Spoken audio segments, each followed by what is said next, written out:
Hello guys, welcome to mass gang online YouTube educational channel. अगर आप ये video first time देख रहे हैं तो हमारे चैनल को सब्सक्राइब ज़रूर करें। और जैसा कि आज हम पढ़ेंगे रीजनिंग का टॉपिक इक्वालिटी या इन इक्वालिटी। काफ़ी इजी टॉपिक है। ये भी टॉपिक अप्रॉक्सीमेट 2 मार्क्स का आता है और बिल्कुल ही इजी टॉपिक है। दरअसल ये बेस्ड होता है सिंबल्स के ऊपर। सिंबल्स ये कह दीजिए या हम कहते हैं जिससे ग्रेटर स्मॉलर के जो साइंस होते हैं उनके ऊपर रिप्रेजेंट होता है। तो हम देख लेते हैं कौन कौन से साइन होते हैं या सिंबल। अब इसको हम सीधे ही बता देते हैं। देखिए, 3 बेसिक सिंबल होते हैं। बेसिक जो होती है वो है ये ग्रेटर देन, लेस देन और इक्वल्स टू। इसको अगर हम बात करें ऐसे तो इसका मतलब होता है, इस सिंबल का मतलब होता है ग्रेटर देन। तो इसके अंदर ये हो गया ए ग्रेटर देन बी। ए जो है वो बी से बड़ा है, जिसकी तरफ मुंह ओपन है वो बड़ा हो जाता है। अब इसमें देख लेते हैं, इसमें ये जो सिंबल है ये ए के लिए कह रहा है ए इज़ स्मॉलर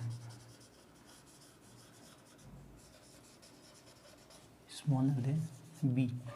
ये इसमें ए के लिए कह रहा है। ये जो पहले जो आता है उसके लिए कहता है, जैसे कि ए के लिए कह रहा है A is smaller than B. अगर इसको हम बी की तरफ से लिखेंगे तो हम लिखेंगे बी इज़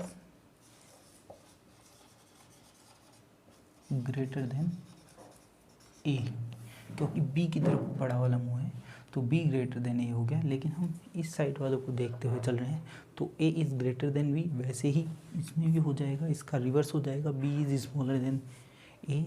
और इस ये जो सिंबल है ये सिंबल है इक्वल्स टू का। तो इसका मतलब क्या,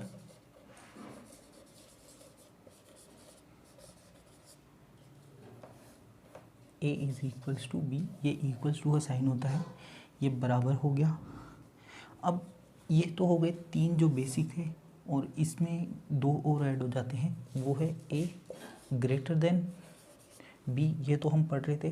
अब इसमें इक्वल्स टू और जुड़ जाता है और एक सिंबल बनता है ये लेस देन और इक्वल्स टू बी का।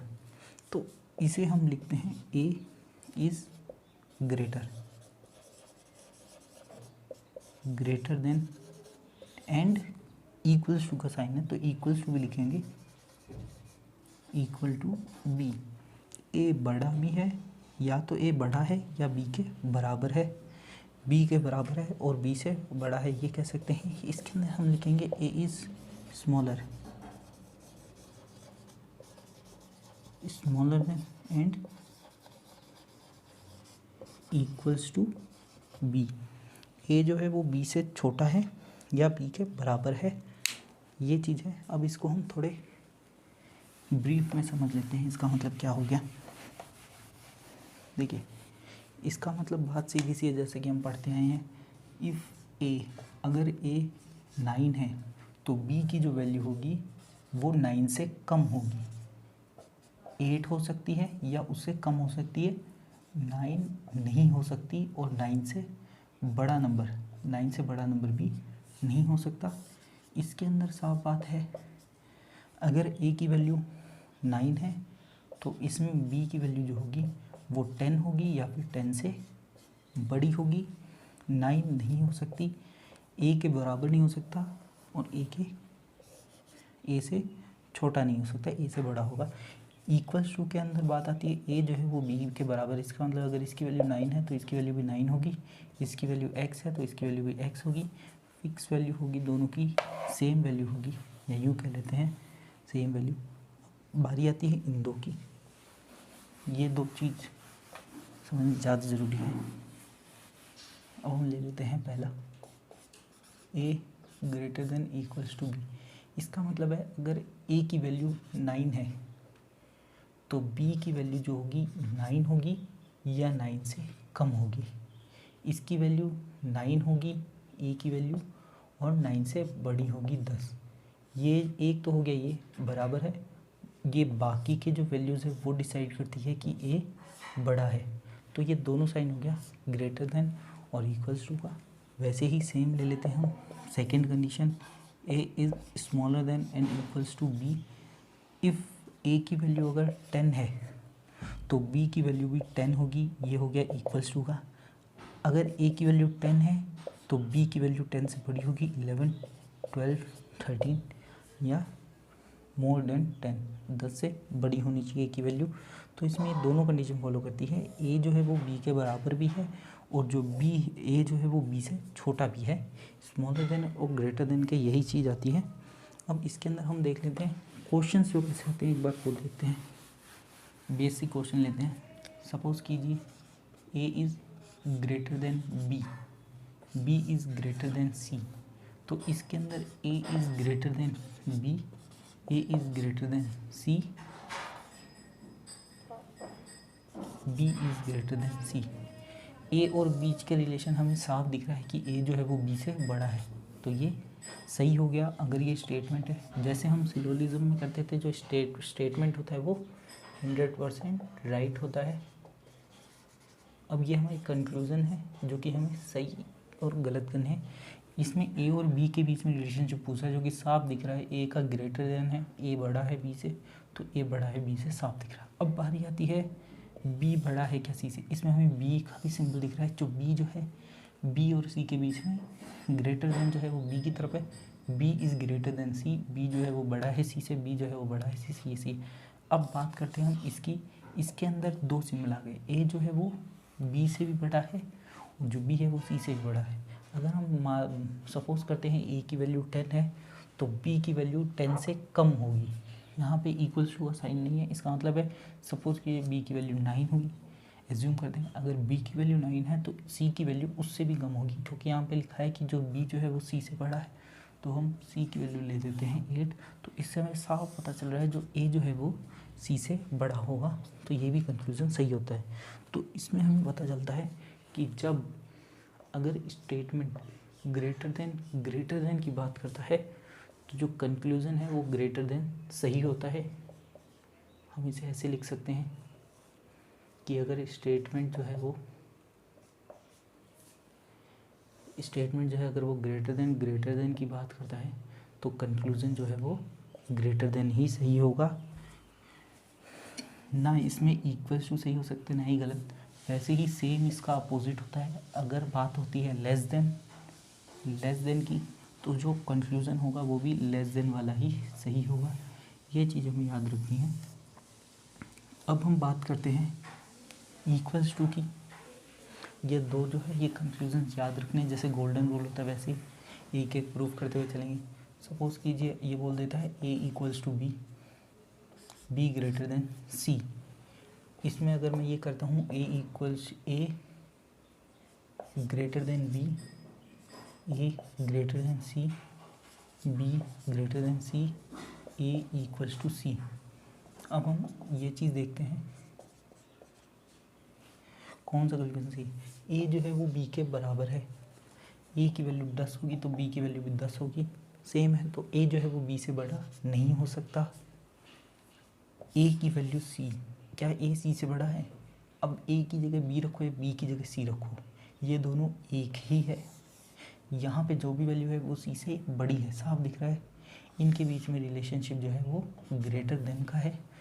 इसका मतलब है जो बी जो है वो ए जो है वो सी से बड़ा है, ए बी के बराबर है, ए जो है वो बी के बराबर है, उस हिसाब से जो बी जो है वो भी सी से बड़ा है। अब अगर बात आती है ए क्या सी के बराबर है तो नहीं है, इनके बीच में ग्रेटर देन का सिंबल है, ए और बी है वो सी से बड़े ही होंगे, तो ये गलत है। अब हम बात करते हैं अगर सिंबल आता है कैसा। अब इसमें हम देख सकते हैं कि ये कैसे आ रहे हैं। अगर ये इक्वल्स टू और ग्रेटर देन आ रहा है तो शुरुआत से लेकर एंड तक इन दोनों के बीच में अगर ये सिंबल आ रहा है इक्वल्स टू ग्रेटर देन का ए और सी के बीच में, तो हमेशा ग्रेटर देन वाला सही होगा। इसको हम रिवर्स भी कर सकते हैं। तो इसको हम लिखेंगे इक्वल्स टू, अगर लेस देन का सिंबल आ गया तो लेस देन वाला सही होता है।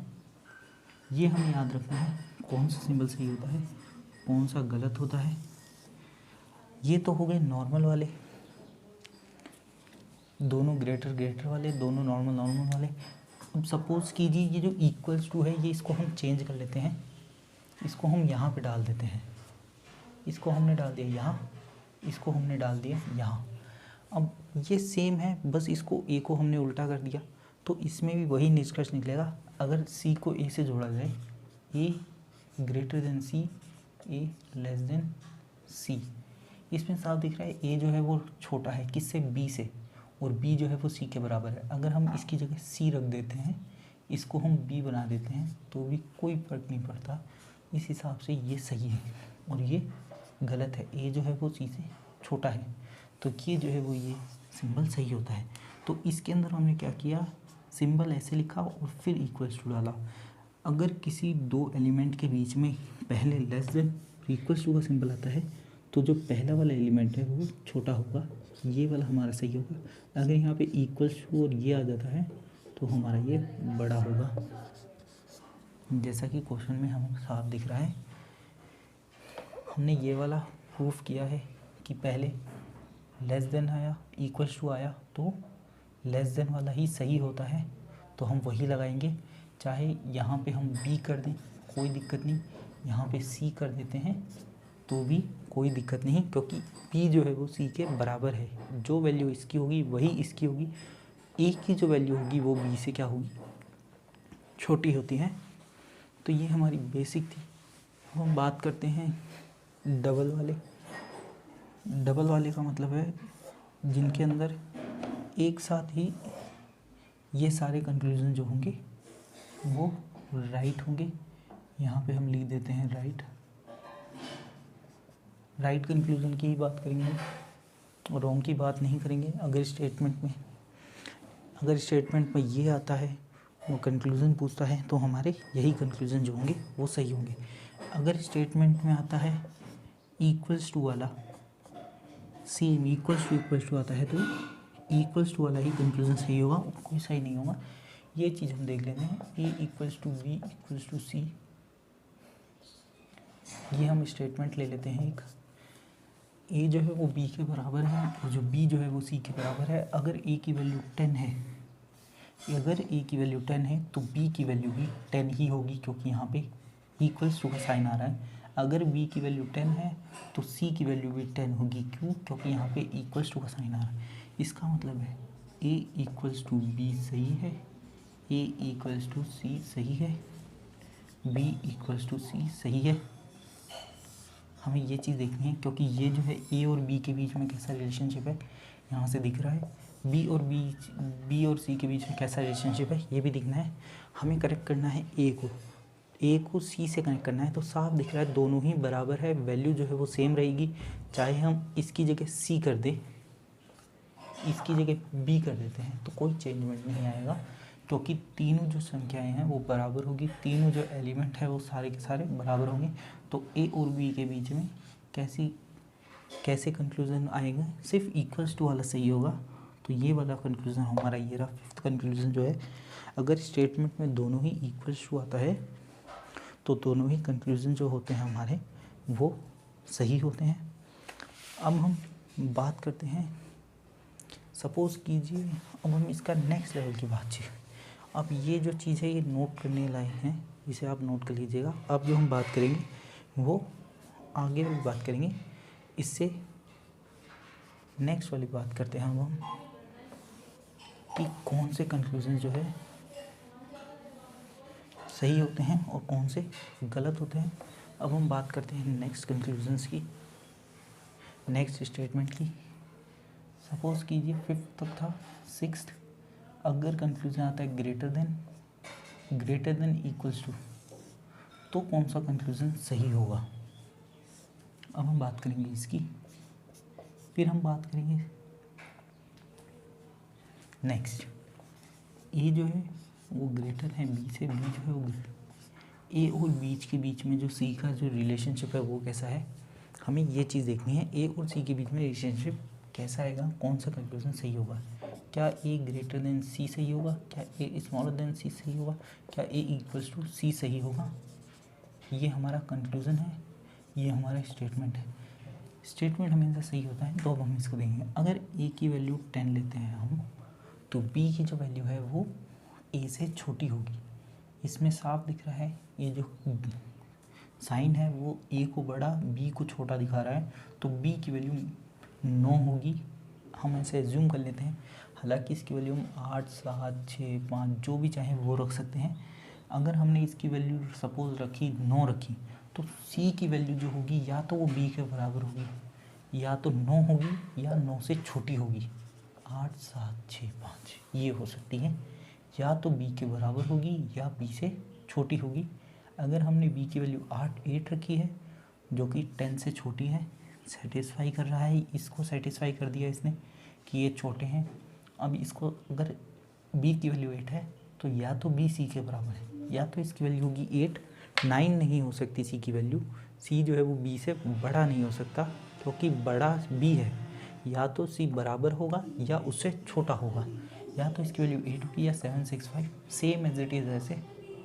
तो इस हिसाब से हमको ये पता चल रहा है, जो ए जो है वो सी से बड़ा है, ए सी के बराबर नहीं हो सकता, ए जो है वो सी से छोटा भी नहीं हो सकता, छोटा नहीं हो सकता, ए जो है वो सी से छोटा नहीं हो सकता, क्योंकि बी जो है वो बी से बड़ा है, और बी जो है या तो वो सी के बराबर है या सी से बड़ा है। तो जब ऐसी कंडीशन आती है ग्रेटर देन इक्वल्स टू की, तो कौन सी सही होती है, ग्रेटर देन। इसका मतलब इसमें अगर ये वाला कंक्लूजन आएगा तो ही सही होगा, बाकी सारे गलत होते हैं लेस देन केस के। सेम इसको अगर हम अपोजिट कर देते हैं, ये कर देते हैं लेस देन का, less than and equals to, तो इसके अंदर ये वाली कंडीशन हमारी सेम, इसका रिवर्स कर दिया हमने। जिस वाली कंडीशन के लिए अगर हम चेक करना चाहें तो हम इसको रिवर्स कर देते हैं, बिल्कुल सेम है, इसमें कोई ज़्यादा वो नहीं है कि क्या होगा क्या नहीं होगा। अब हम सपोज़ कीजिए, अब हम लेके चलते हैं एक कंडीशन, वो है ग्रेटर देन। अगर सपोज़ कीजिए अब ये वाला सिंबल आ गया, अब हमें कौन सा सिंबल देखना है वो अब हम देख लेते हैं।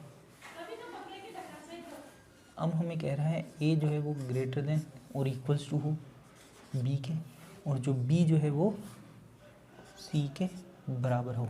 इसमें कौन सी कंडीशन सही होगी, A greater than C, A smaller than C, A equals to C होगी, या कोई और कंडीशन सही हो सकती है, वो भी अब हम देखेंगे। पहले हम 3 को लेके चलते हैं, कंक्लूज़न क्या क्या है। अगर ए की वैल्यू हम 10 मानते हैं, सपोज कीजिए ए की वैल्यू हमने 10 रखी, तो बी जो है या तो वो 10 से बराबर होगा या फिर 10 से छोटा होगा, 9, 8, 7 ऐसे होगा, और बी जो है वो सी के बराबर, मतलब ये जो वैल्यू सेम है वो सेम एज इट इज़ यहाँ पे होगी। इसका मतलब हमें ये पता चला, अगर सी को अगर हम यहाँ पे रख देते हैं, यहाँ पे अगर हम सी को कर देंगे तो कोई चेंजमेंट नहीं आएगा, वैल्यू वही रहेगी, क्योंकि सी और बी के बीच में जो है रिलेशनशिप बिल्कुल सेम है, इक्वल्स टू का है। तो इसका मतलब ये है, या तो जो सी है, सी और ए के बीच में रिलेशनशिप हमें साफ दिख रहा है, या तो जो सी है वो ए के बराबर होगा, या फिर जो ए है वो सी से बड़ा होगा, 10 होगा या ये 10 से बड़ा होगा।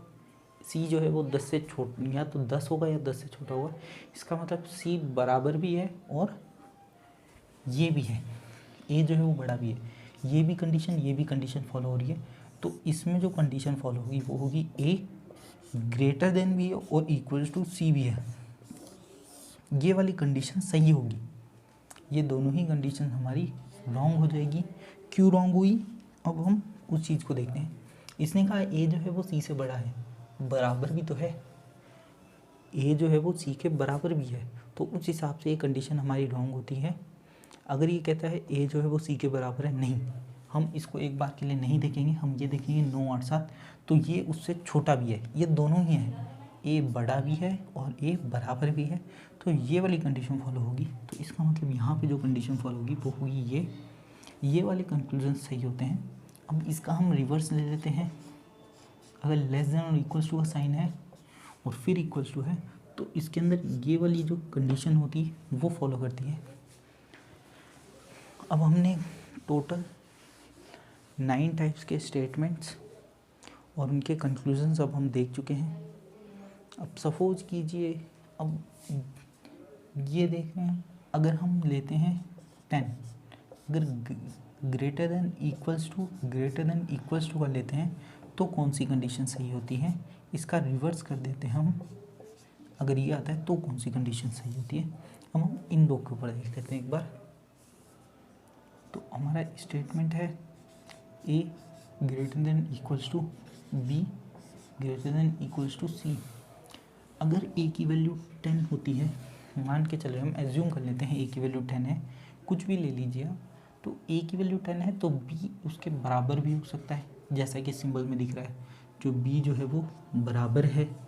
अब जिसमें दिख रहा है बी छोटा भी है, मतलब बी 9 भी हो सकता है, हम मान लेते हैं बी की वैल्यू 10 या 9 मान लेते हैं। अब बी जो है वो सी के बीच में रिलेशनशिप देख लेते हैं हम, बी जो है वो सी के बराबर भी है, इसका मतलब इसकी वैल्यू 10 भी हो सकती है। अब बी जो है वो सी से छोटा भी है, तो इसकी वैल्यू 9 भी हो सकती है, ठीक है। अगर बी की वैल्यू हम 10 मानते हैं तो सी की वैल्यू भी 10 हो सकती है, ये हमने माना है। अगर ए की वैल्यू 9 मानते हैं हम, सपोज कीजिए ए की वैल्यू अगर हमने 9 मान ली, तो बी की वैल्यू 9 भी हो सकती है और 9 से छोटी भी हो सकती है, ये बराबर भी है और लेस देन भी है, 9 से छोटा भी है ये। अब ये जो है वो इसके सी जो है वो बी के बराबर है, जैसा कि हमें सिंबल में दिख रहा है, बराबर है, इक्वल्स टू है और लेस देन है, बी से लेस है सी, तो या तो इसकी वैल्यू 9 भी हो सकती है या 9 से छोटी 8 भी हो सकती है। अगर हमने बी की वैल्यू 9 मानी तो सी की वैल्यू 9 है, तो इससे हमें पता चलता है जो ए जो है वो सी के बराबर भी हो सकता है, ए जो है वो सी के बराबर भी हो सकता है और जो ए है वो सी से बड़ा भी हो सकता है, तो ए जो है वो सी से बड़ा भी हो सकता है। ये दोनों ही कंडीशन फॉलो कर रही है, तो इन दोनों को हम मिक्सअप कर देते हैं और ग्रेटर देन और इक्वल्स टू का साइन लगा देते हैं। ये कंडीशन हमारी फॉलो करेगी। अगर सिर्फ एक कंडीशन आती है ए सी के बराबर है तो ये गलत होगा, ये कंडीशन आती है तो ये भी गलत होगा। अब हमारी एक कंडीशन आती है ये, तो ये हमारी ये जो कंक्लूज़न है या ये निष्कर्ष है या ये जो कंडीशन आएगी ये सही होगी। उस हिसाब से हमारे यहाँ पे ग्रेटर देन और इक्वल्स टू का साइन सही रहेगा। अगर स्टेटमेंट में इसका रिवर्स आ जाता है तो हमें इसका रिवर्स कर देना है, इसका रिवर्स ये सेम होगा। तो उस हिसाब से हमारे 11 रूल्स हो गए, एक एक रूल्स हमने प्रूव किया है कैसे गलत होगा क्या सही होगा। तो जो क्वेश्चंस आते हैं वो इन्हीं के बेस्ड आते हैं। अब हम इसमें कई टाइप्स के क्वेश्चंस आते हैं, तो हम पहले फर्स्ट टाइप का क्वेश्चन लेकर के चलते हैं कि फर्स्ट टाइप हमारा क्वेश्चन का क्या होगा या किस टाइप का क्वेश्चंस आते हैं, तो वो अब हम देख लेते हैं। सपोज कीजिए स्टेटमेंट आता है A greater than B, A greater than B, B equals to C, C greater than and equals to D. Normal सा क्वेश्चन है, अभी बात कर रहे हैं डी ग्रेटर देन। कंक्लूज़न हो गया, ये हमारा पहला कंक्लूज़न है ये, और दूसरा कंक्लूज़न है। अब ये जो हमें क्या बता रहा है, अब हमें वो चीज़ देखनी है। ये पहले पूछ रहा है डी से बी का रिलेशनशिप, डी से बी का रिलेशनशिप कैसा है। अब ये हमें कह रहा है जो बी जो है वो डी से बड़ा है, मतलब हमें ये रिवर्स पूछ रहा है, तो इसको हम चेंज भी कर सकते हैं। अगर इसको हम ये भी लिख सकते हैं, ये दोनों बिल्कुल एज इट इज़ है, कोई चेंज भी नहीं किया, बी बड़ा है, इसमें बी बड़ा है, डी छोटा है। अब जैसा कि हमने देखा था, अगर ये दो सिंबल आते हैं, कैसे, अगर किसी स्टेटमेंट के बीच में ये सिंबल आते हैं या ये ले लीजिए, ये दोनों एक ही प्रकार के सिंबल्स हैं, कोई फ़र्क नहीं है इसमें। ये आता है, या फिर इसको हम अलग से निकाल के समझ लेते हैं, वैसे ही समझ लेते हैं। ये बी से पूछ रहा है, डी से रिलेशनशिप पूछ रहा है। सपोज कीजिए डी की वैल्यू 10 है, तो डी जो है वो सी के बराबर भी है, या इसकी जगह हम बी भी लिख सकते हैं क्योंकि ये इक्वल्स टू का साइन है। तो बी और डी के बीच में रिलेशनशिप कैसा है वो हमें साफ दिख रहा है, बी बड़ा भी है और इक्वल्स टू भी है। जब एक ही तरह का साइन आ रहा है तो ये गलत हो जाएगा, क्योंकि बी ये हो भी सकता है और नहीं भी हो सकता, बी ये भी है और बी बराबर है डी के भी। अगर ये दोनों लिखे होते हैं तो ये दोनों ही गलत होता है, क्योंकि बी जो है वो बड़ा है डी से और इक्वल्स टू भी है। तो ये वाली कंडीशन हमारी सही होगी। तो ये वाली कंडीशन हमारी कौन सी थी, हमारी ये वाली कंडीशन सारी है। तो ये जो है ये वाली कंडीशन सही होगी, बाकी सारी गलत होगी। तो उस हिसाब से हमारे ये गलत होता है, ये हमारा गलत हो जाएगा कंडीशन। अब ये ए और डी वो हम देख लेते हैं। ए और डी के बीच में क्या रिलेशनशिप है। ए जो है कंक्लूजन में हमें दिखा रखा है कि ए और डी के बीच में पहले हम सिंबल्स देख लेते हैं। ग्रेटर देन का सिंबल आ रहा है, इक्वल्स टू का सिंबल आ रहा है, और ग्रेटर देन इक्वल्स टू का जो सिंबल होता है वो यहाँ पे भी है। तो इसे हम एक समय के लिए हटा देते हैं, क्योंकि इसकी इतनी कोई वैल्यू है नहीं। वैसे अगर आप समझना चाहें तो वैसे और देख लेते हैं। साइड वाला तुमने ही दिया है ए, अब ये इक्वल्स टू बी है डी, इसका मतलब है बी की जगह अगर मैं सी रखता हूँ तो भी कोई फ़र्क नहीं पड़ रहा। ए और सी के बीच में रिलेशनशिप ऐसा है, सी और डी के बीच में relationship greater than smaller then का है। इसका मतलब ये हटा सकते हैं हम इस तरीके से। मैंने ये जो बी था पहले उसको सी में कन्वर्ट किया, सी लिख सकते हैं हम। और ए और सी के बीच में कैसा रिलेशनशिप है, और सी और बी के बीच में कैसा रिलेशनशिप है, ऐसे हमने इक्वल्स टू बी को हटाया है। यहाँ पे जो था इक्वल्स टू बी उसको हमने ऐसे हटा दिया। तो उस हिसाब से ए और डी के बीच में रिलेशनशिप जो है वो ग्रेटर देन और ग्रेटर देन इक्वल्स टू का रिलेशनशिप है। जब ये दो सिंबल आते हैं तो रूल नंबर 6 के हिसाब से ये वाला जो ग्रेटर देन वाला होता है वो सही होता है। इसका मतलब ए ग्रेटर देन डी सही है। सिर्फ सेकंड कंक्लूज़न जो है वो स्टेटमेंट को फॉलो कर रहा है, और कोई कंक्लूज़न स्टेटमेंट को जो है वो फॉलो नहीं कर रहा है। अब हम बात करते हैं आइदर एंड और की कंडीशन, जो कि जैसे कि सिलोजिज्म में आती है आइदर एंड और की कंडीशन, वैसे ही इसमें भी आइदर एंड और की कंडीशन आती है।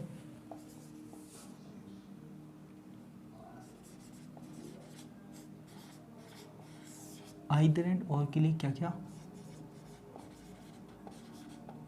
कंडीशंस होती है, ये कंडीशंस इंपॉर्टेंट है, इनको याद रखना है।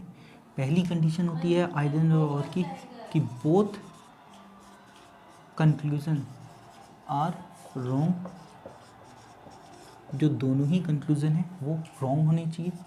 दूसरी कंडीशन आती है both conclusion has same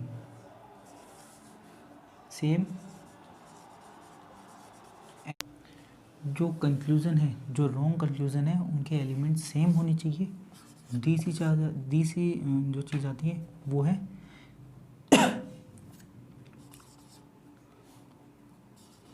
all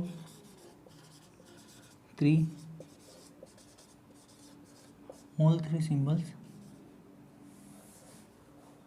present. तीनों सिंबल्स जो है वो प्रेजेंट होने चाहिए। अब ये तीनों सिंबल प्रेजेंट होने चाहिए, तो अब हम एक क्वेश्चन ले लेते हैं जिसके अंदर तीनों सिंबल प्रेजेंट हो। तीनों सिंबल प्रेजेंट होने का मतलब अब वो देख एक बार वो बता देता हूँ मैं। जैसे कि ए इक्वल्स टू बी होना चाहिए, ए स्मॉलर देन बी होना चाहिए, ए इक्वल्स टू बी होना चाहिए, ये गलत होने चाहिए। मगर तीन कंक्लूजन नहीं, ये दो ही कंक्लूजन होना चाहिए। इसका मतलब है A greater than and equals to B गलत होना चाहिए, ए स्मॉलर देन बी गलत होना चाहिए। इसमें आइदर एंड और की कंडीशन लगती है। आइदर एंड और की कंडीशन इसमें भी लग सकती है। A smaller than equals to B, ये कंक्लूजन गलत होना चाहिए, ए ग्रेटर देन बी, ये कंक्लूजन है। ये दो ही प्रकार के जिनमें सिंबल्स आ जाए, ये दो ही प्रकार के जिन कंक्लूजन्स के अंदर ये दो सिंबल आ जाए, इन दो के अंदर सारे कवरअप हैं। अगर आप सोचें कि A greater than equals to B गलत हो या आ जाता है ए, तो इसके अंदर 4 सिंबल हो गए। इसके अंदर कितने सिंबल हो गए? 4 टाइम्स सिंबल हो गए, 4 टाइम्स साइन हो गया, 4 तरह के साइन हो गए इसमें। हालांकि 3 तरह के साइन है, मगर 4 साइन हो गए, तो इसमें आइदर एंड और की कंडीशन नहीं लगती। आइदर एंड और की कंडीशंस लगने के लिए मैंने आपको बता दिया है, ये सिंबल प्रेजेंट होने चाहिए जिनके अंदर सारे हों, greater than, less than, equals to, less than, equals to, greater than, तीनों ही सिंबल मौजूद होने चाहिए। अब हम देख लेते हैं, एक क्वेश्चन ले लेते हैं आइदर एंड और का। तो हमारे पास क्वेश्चन है एक, हाँ, ये जो रूल्स है ये याद रखने बहुत ज़्यादा ज़रूरी है। ये रूल्स याद होंगे तभी आप आइदर एंड और की जो कंडीशन है वो लगा सकेंगे। इसके लिए एक बार इसको चाहो तो रिवर्स करके एक बार इसको नोट कर लेना। अब हम देखते हैं क्वेश्चन जिसके अंदर आइदर एंड और आया हुआ हो। तो इसके लिए अब हम देखते हैं स्टेटमेंट क्या आता है वो अब हम देख लेते हैं। स्टेटमेंट है हमारा m is greater than and equals to n, m is greater than equals to n, n is equals to t, t is less than and equals to q। अगर आपको और कोई क्वेश्चन पूछना हो उस टाइप का तो आप पूछ सकते हैं। आइदर एंड और का ये दूसरे टाइप क्वेश्चन है। अब हम बात करते हैं कंक्लूजन की। कंक्लूजन्स में क्या क्या दिखना चाहिए हमें? कंक्लूजन्स में हमें ये दिखा है m इज़, अब हमारे पास ये कंक्लूजन आ गया है। हमें m और q के बीच में पूछ रहा है, m और q के बीच में क्या क्या है। m और q के बीच में जो सिंबल्स हैं वो आ रहे हैं greater than and less than, और आ रहा है एक लेस देन का सिंबल भी आ रहा है, ग्रेटर देन का सिंबल नहीं, लेस देन का रिवर्स साइन आ रहे हैं। तो इससे पहले हम समझते हैं रिवर्स साइन में क्या चीज़ होती है क्या नहीं होता है। सपोज कीजिए A greater than B, B smaller than C. अगर ये सिंबल आता है, ए की वैल्यू 10 है, बी की वैल्यू जो होगी वो 10 से कम होगी, सी की वैल्यू 9 से बड़ी होगी। सपोज़ कीजिए इसकी वैल्यू 10 है, तो अगर जब हम ये देखते हैं, ये वाली कंडीशन देखते हैं, तो जो ए की वैल्यू है वो सी के बराबर दिख रही है हमें। अगर ए की वैल्यू 10 लेके चलते हैं, बी की वैल्यू 9 है, इसकी वैल्यू 11 होती है, तो इस हिसाब से ए जो है वो सी से छोटा हो गया। अगर हम इसकी वैल्यू 10 ले लेते हैं, इसकी वैल्यू 9 ले लेते हैं, इसकी वैल्यू हम ले लेते हैं 8, इसकी वैल्यू ले लेते हैं हम 11, ए जो है वो बी से बड़ा है। साफ साफ दिख रहा है, हम सिर्फ स्टेटमेंट को फॉलो कर रहे हैं। बी से बड़ा रख रहे हैं, को बड़ा है, और ये यहाँ पे सी बड़ा है, यहाँ पे भी सी बड़ा है, और यहाँ पे भी सी बड़ा है। तो इस हिसाब से ए जो है वो सी से बड़ा हो गया। अगर ए और बी सी के बीच में रिलेशनशिप पूछ रहा है तो हमारे तो तीनों ही सही हो रहे हैं, जबकि ये गलत है, हमारे तीनों सही नहीं हो सकते। इसीलिए जब अपोजिट साइन आते हैं, अब इससे हमें एक रूल पता चलता है, वो रूल लिखने चाहिए। इन अपोजिट,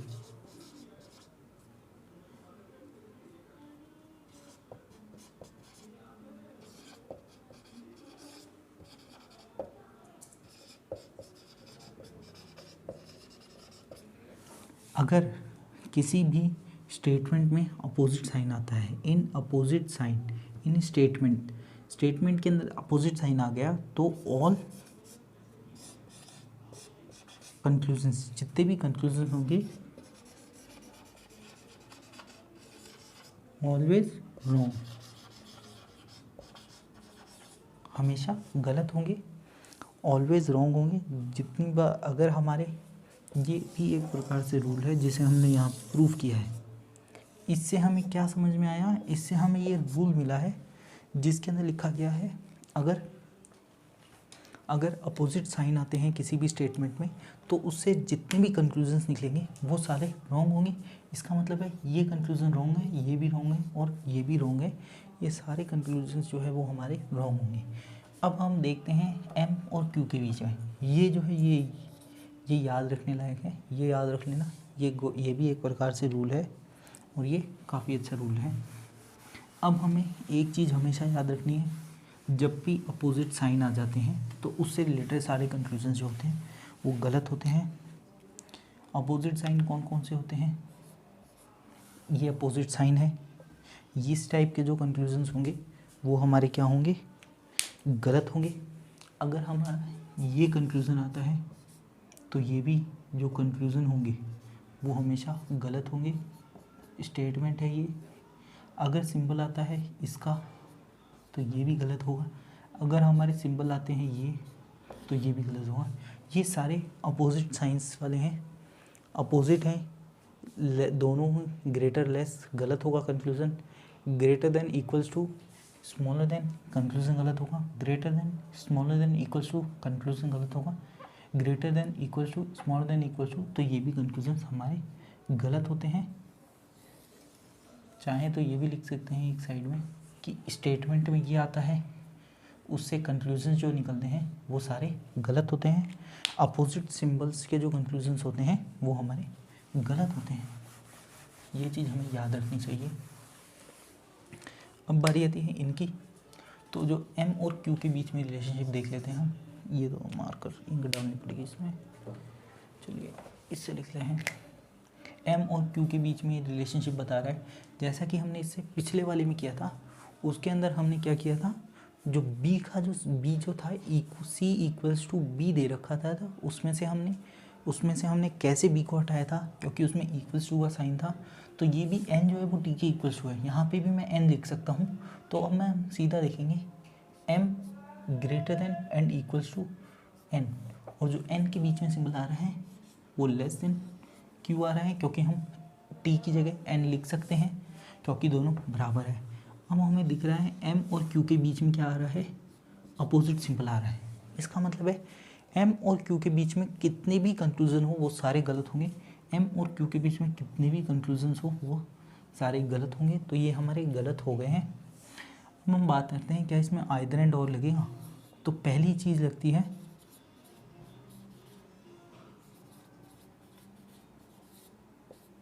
जो कंक्लूजन्स हैं वो सारे रॉन्ग होने चाहिए।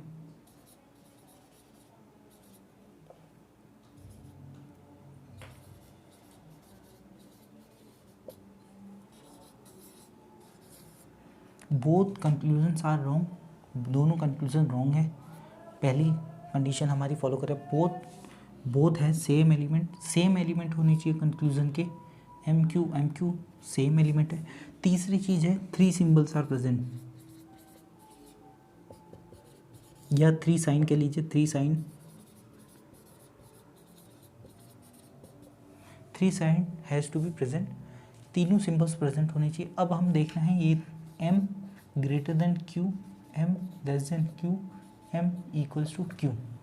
M greater than Q present है, एम लेस देन क्यू और एम इक्वल्स टू क्यू, ये दोनों सिंबल जो है वो हमारे इसके अंदर प्रेजेंट है। तो ये तीनों ही कंडीशन फॉलो कर रहा है, तो इसके अंदर आइदर एंड और का जो कंडीशन है वो लगती है, तो इसका जो आंसर होगा वो आइदर एंड और वाला होगा। अब हम कैसे आंसर देते हैं वो हम देख लेते हैं।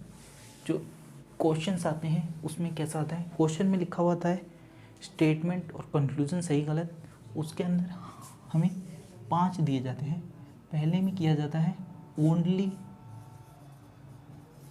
फर्स्ट कंक्लूजन फर्स्ट फॉलो करता है, अगर सिर्फ पहला सही है तो इसका आंसर 1 होगा। अगर यहाँ कहते हैं ओनली सेकंड थर्ड कहता है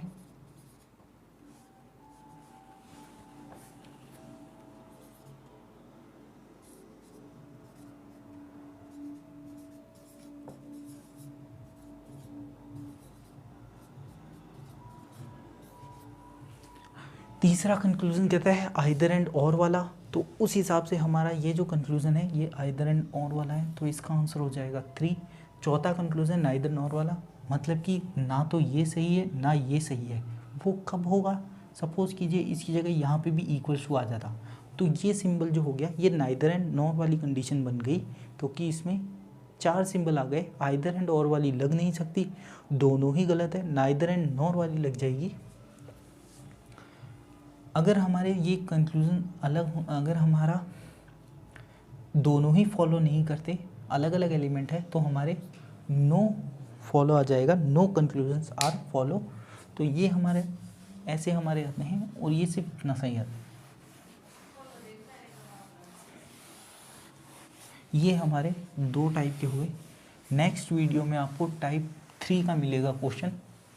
टाइप 3 जिसके अंदर डिनोट किया जाता है, जिसके अंदर सिंबल्स दे दिए जाते हैं और उसके अंदर नॉट ग्रेटर देन ऐसे दिया जाता है, वो कंफ्यूज करेंगे। तब तक के लिए आप इस चैनल को सब्सक्राइब ज़रूर कर लीजिएगा, जिन्होंने नहीं किया है हमारे चैनल को सब्सक्राइब कर लीजिएगा, बेल आइकन दबा दीजिएगा, जिससे आपको लेटेस्ट वीडियो जल्द से जल्द प्राप्त हो जाए। इसके अलावा आप चाहें तो हमें इंस्टाग्राम पे फॉलो कर सकते हैं। इंस्टाग्राम की आईडी जो फ्लैश हो रही है वही है। आप चाहें तो हमें टेलीग्राम पे जो ग्रुप है हमारा वो ज्वाइन करना ना भूलें। उसके अंदर आप चाहें तो नोट्स वगैरह मांग सकते हैं। आपको नोट्स वगैरह चाहिए तो नोट्स उपलब्ध हो जाएंगे। जो नोट्स मांगेगा उसी को दिए जाएंगे नोट्स, उससे उसकी जीमेल आईडी पे भेज जाएंगे। क्या है कि नोट्स जो होते हैं वो ऐसे ही नहीं बनाए जाते हैं, वो सिर्फ उन्हीं के लिए होते हैं जो वाकई में पढ़ना चाहते हैं। तो लास्ट में मैं फिर से कहना चाहता हूँ, हमारे चैनल को सब्सक्राइब करें, बेल आइकन दबाएं, जिससे आपको लेटेस्ट वीडियो जल्द से जल्द प्राप्त हो जाए। लाइक करें और शेयर करें। कुछ भी अगर आपको पूछना हो तो आप हमें चाहें तो इंस्टाग्राम पे फॉलो करें, ट्विटर चाहें तो आप हमें मेल कर सकते हैं। कमेंट में ज़रूर लिखें आपको ये वीडियो कैसा लगा। अगर किसी चीज़ की सुधार की आवश्यकता है तो वो ज़रूर बताएं। वीडियो देखने के लिए धन्यवाद।